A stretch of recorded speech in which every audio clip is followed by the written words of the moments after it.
and I got sick of living in Cali. You got what in Cali? I got sick of living in Cali, man. I got sick of the fires, Oh, so you I ended live up in leaving. Cali too?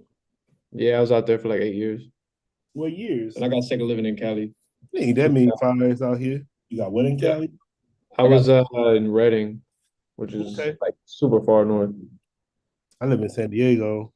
Yeah, you got that's the only city I ain't been to, man. That's the only city in Cali I ain't been to is San Diego. I just never made it down that far. Yeah, hold on. I'm just checking this video out. For some reason, it got us like we private and we're not private. Yeah, welcome back to PoPolitickin.com. Your home for Yeah, you got that's self-help. the only. What happened? Nah, you say anything. I don't know what that No, was. I'm about to go and start right now. Uh, Welcome back to PoPolitickin.com. Your home for self-help meets hip-hop. Right now, we're live on YouTube. Check us out on Spotify, Apple Music. 1212 on Place to Be with Monty B. what's going on? What's going I on? don't even be trying though. That's why I be, man. Let me just really do this shit. I'll take. No, I'm messing with you. What's up with you? How you doing today though? My man, living life, dog. Taking it one day at a time, brother. How you doing, I'm good on Thanksgiving Eve, right? sir? So what are you do you celebrate or anything or what you do on Thanksgiving?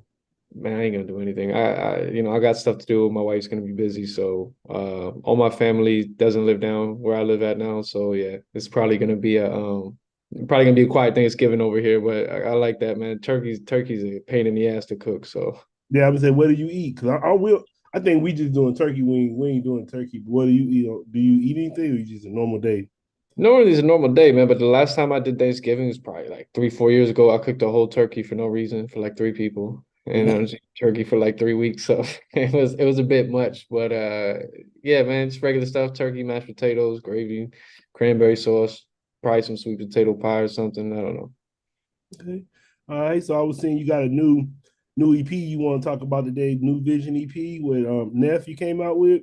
Yes, sir. No Vision, fully produced by Neff. It's the first solo anything I put out in like 9 years. So I was really excited to get it out. And Neff started with Static Selected, and he works with DJ Premier now, and he got a whole catalog of his own. So I was really excited to work with him and get a couple tracks out there.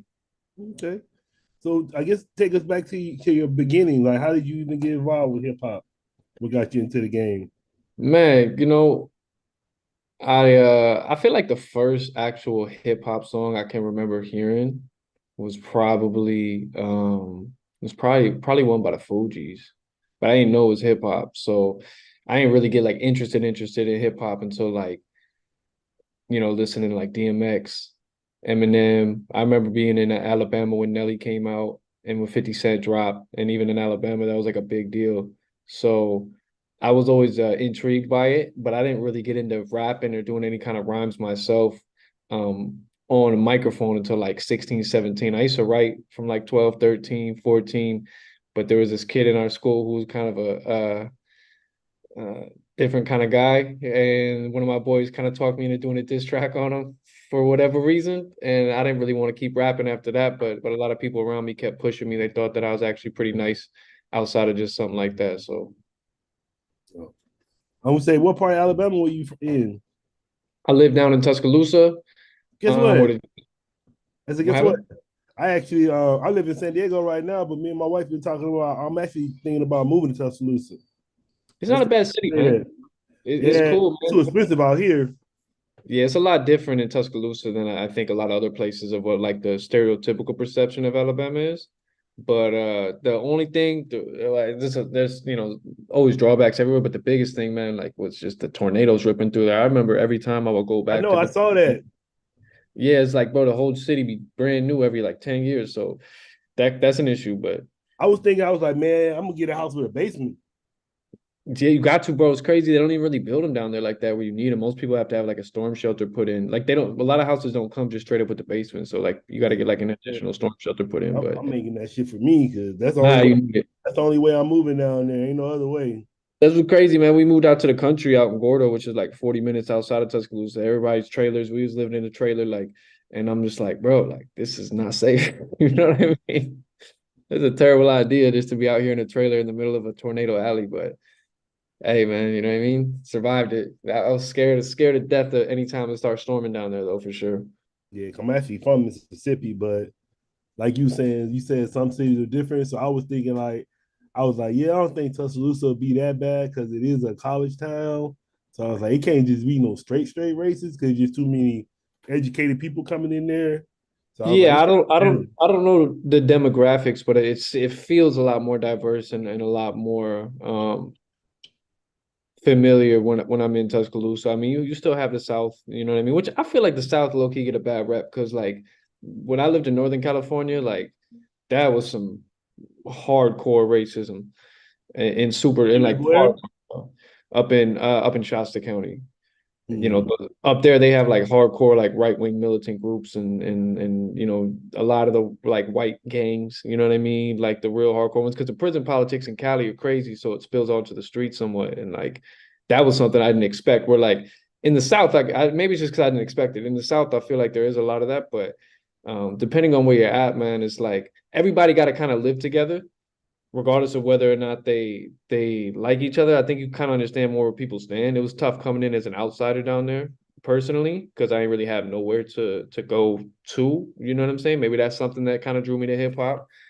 Honestly, just maybe it like gave me some sort of a sense of belonging even at a young age. But yeah, man, it's you're always gonna encounter that anywhere. You know what I mean? I feel like Tuscaloosa though, if you're gonna live somewhere in Alabama, I feel like Tuscaloosa you're probably a lot better off than other spots. You know? Yeah, that's why. Yeah, I'm trying to get me. I want some acres though, so I'm gonna try to. I'm gonna wait.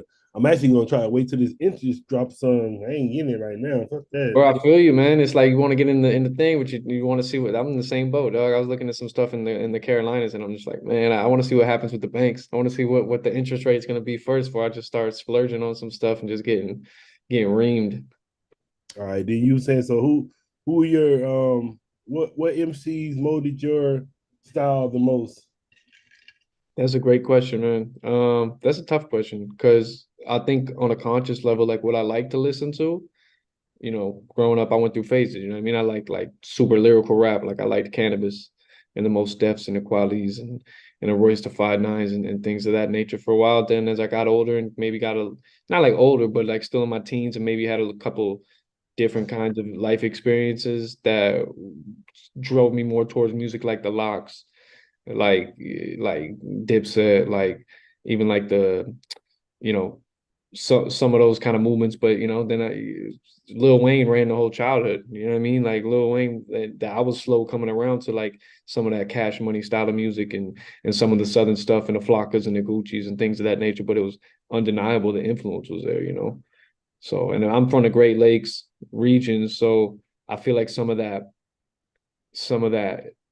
Chicago, Cleveland, Detroit, even though I'm from over by Buffalo, some of that music and those sounds kind of seeps in. You know, I was even now I'm not too far from Pittsburgh, and I remember when Mac Miller and Wiz started popping off. So just a lot of different wide variety of when talking specifically hip hop of MCs that I listened to and that I probably took things from. Mm. Yeah, you got a lot of different names you was naming. Yeah, bro, just you gotta respect all of what it is. I was still coming up in the era a little bit where people were real, still very much coming out of that 90s mindset of like this is how a New York MC should sound, this is how LA MC should sound, this is how Bay Area cat sounds, like whoop de whoop or whatever. And I feel like when I was growing up, a lot of that mold was being broken because the South was pushing what they were pushing so hard that a lot of people were kind of jumping on that sound.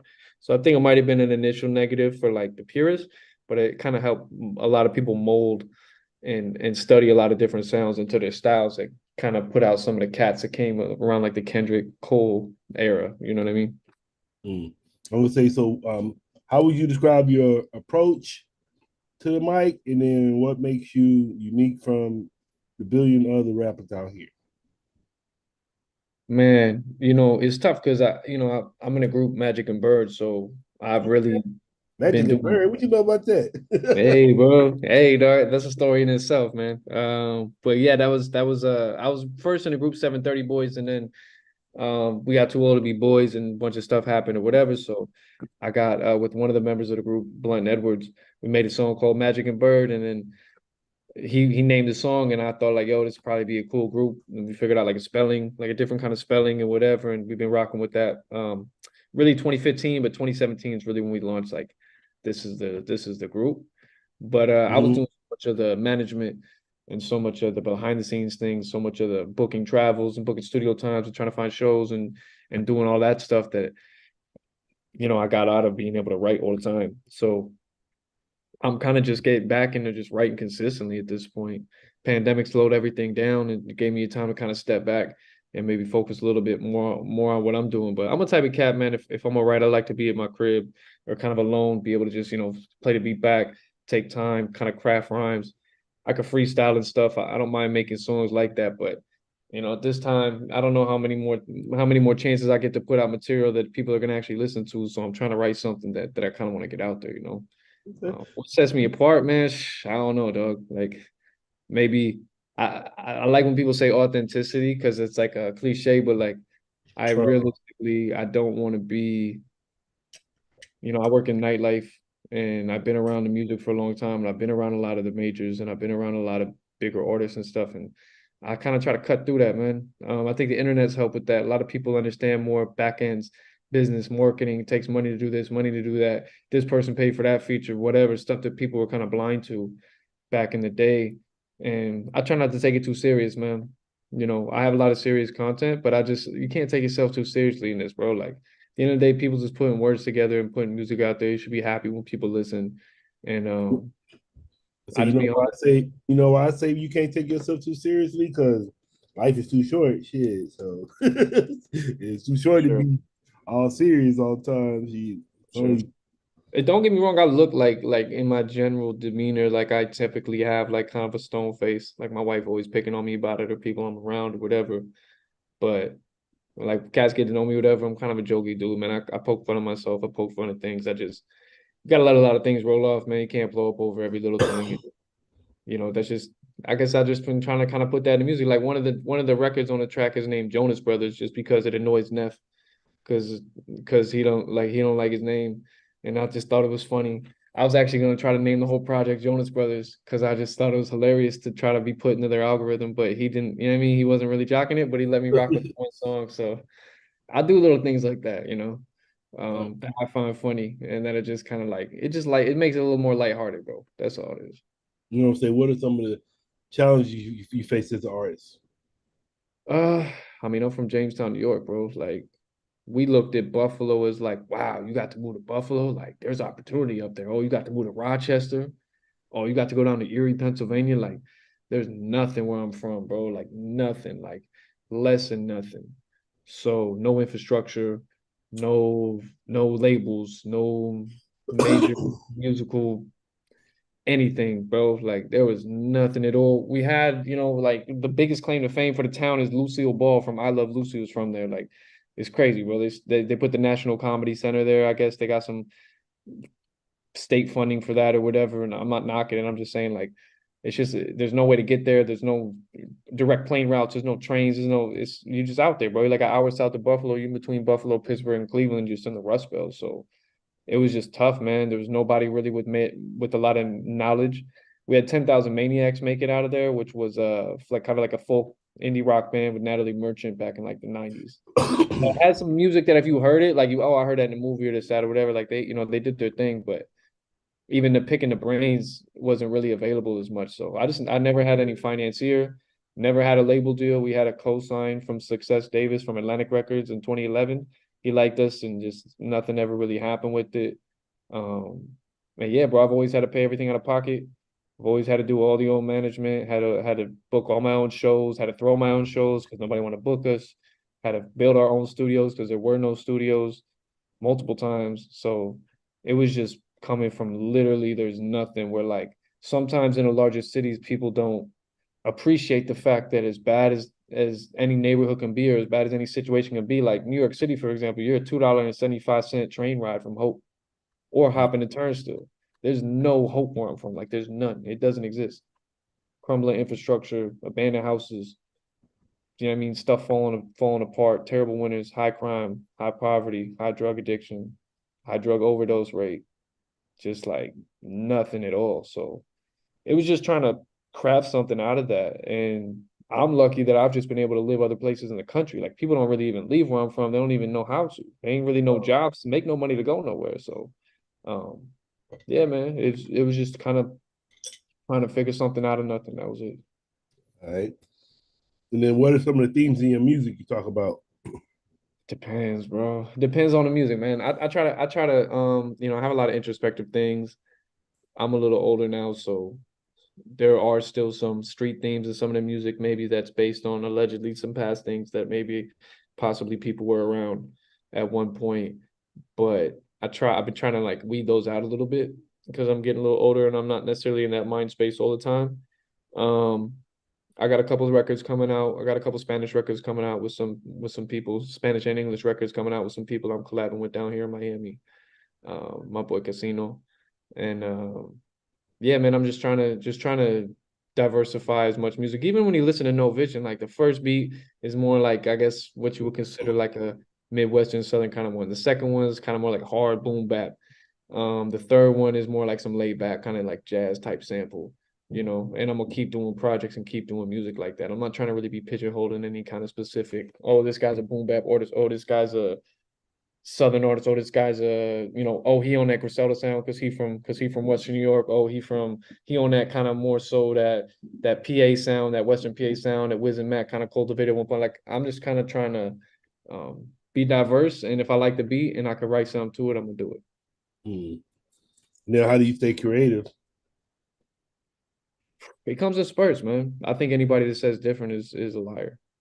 It comes in waves. Like I've sat myself down and forced myself to write, and I come out with some really good content, but anybody, whether or not you're signed to a major and you're really doing it, or you just somebody who working a job and just, or not even having that, or just not having a real forward path, the inspiration gonna hit you in waves and it's gonna leave you. So to force yourself to sit and write, I think is a positive because it'd be cathartic. But the real most creative moments, that's just gonna come when it comes, brother. You can't force it. It's good to force yourself to be in the practice of writing, but the best inspiration is gonna come from I don't know. It comes from the ether. You know what I mean? Hmm. And then what are some of your interests outside of music? I do stand up comedy. Real? I How was long you back been in. doing that? I started in like 2019, Hey. 2018. So it's more like open mics and stuff. I mean, I'm not really anywhere with it. When the pandemic hit, we couldn't even do shows. But and it's tough now because I'm busy at nighttime to be able to hit the mics as much as I want and stuff. But I think it's fun. I got a natural knack for it. As much as I probably don't seem very funny on this on this interaction, I naturally do well at it. It's a lot less intimidating than going into a basement in Brooklyn to do a show where nobody knows your music and everybody just me mugging you and you by yourself. You know what I mean? So it's like it's there's no fear aspect of it, whatever. It's fun and something I really like to do. I was training Muay Thai for a while, and some martial arts, which I like to do when I have time.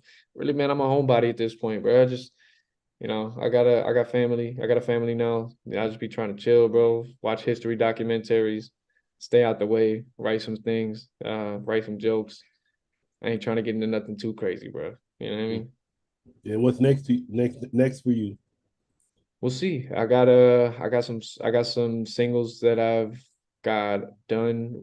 A couple with my boy G, Beats by G. He's from Jamestown, New York as well. Really good producer. He's the one who produced a song that we did with Jadakiss, and he produced songs that we did with UP, Murder Mook, a lot of cats like that. So he's produced a lot of our tracks and a lot of the Magic of Bird tracks. I got some stuff coming up with my boy Remy. He's a producer out of Poland that's real nice. Me and Neff have some plans on working on another EP, and then I got one with Short Fuse that's already pretty much done. It's just got to get the mixing and mastering finished at this point. So I'm just gonna keep putting music out. I'm very surprised since I made a whole new YouTube channel, a whole new Spotify, a whole new everything, that this project has done some numbers, which some people would be impressive, but for me starting back from scratch is like crazy. The video is almost up to 10,000 views. I almost got 1,000 subscribers. Like I really just started doing this channel a couple weeks ago when I dropped the video. So um it's cool, man. It's humbling. I've had a lot of people reach out to me that really like what I'm doing right now. So if it's rolling, I'm gonna keep rolling till the wheels fall off at this point, man. And why did you change your name? Um, it's just confusing. Like, I grew up, Western New York. I'm not from Jamestown. Like, as far as my family and stuff, my dad and my mom, they from the Buffalo area. We moved down there for my dad's job, so I ain't really grow up with no family, nothing. I was there for a couple years. Then me and my mom and my sister moved to Alabama. So when I moved to Alabama, I moved back to New York by myself like 4 years later just to go live with my pops. And everybody called me Bama. Everybody called me Bama. Like I got friends that I've known for like almost 20 years. They don't know my real name. You know what I mean? So and that was just whatever. I just rolled with it. I'm not gonna give myself a nickname, type of cat. I don't really want to do that. A lot of people do that in life or in rap or whatever. I didn't want to do that. So I just kind of roll with it. I try to spell it different ways, whatever. But I started doing stand up and I just use my name Monty Bingham, which is like a nickname for my middle name and my real last name. So then with the rap stuff, I'm like, I'm gonna do a new solo. And it's just the brand is confusing. Oh, your name's Bama, but you're from Western New York, and da-da-da. It's just too much. It's too much explanation. So I just went with Monty Bing. It's easier instead of the full Monty Bingham. It's less syllables, and it's close enough. You can associate the both. All my ads were already Monty Bing, so I just said whatever. That's what we're gonna do with the rap thing. It's real name, no gimmicks. Pretty close, at least, to real name. So Mhm.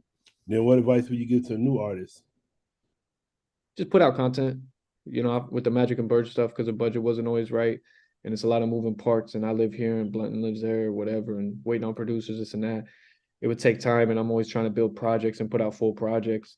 So I would say just, get a beat, whatever beat you can find. If you like it, put it out at first, figure the rest out later, and just continuously put out content consistently for sure. Because that's the biggest problem, Magic and Bird. We just got bogged down by life and circumstances out of our control and this and that. And it's just like, boom, we start doing all right and then nothing. We start doing all right and then nothing. We start doing all right. Now it's like I'm kind of on a comeback and I got like a couple Magic and Bird projects that we're gonna put out, but it's just tough to start, go, stop and go, stop and go. So as a young artist, everybody want to say learn the business and do this, do that.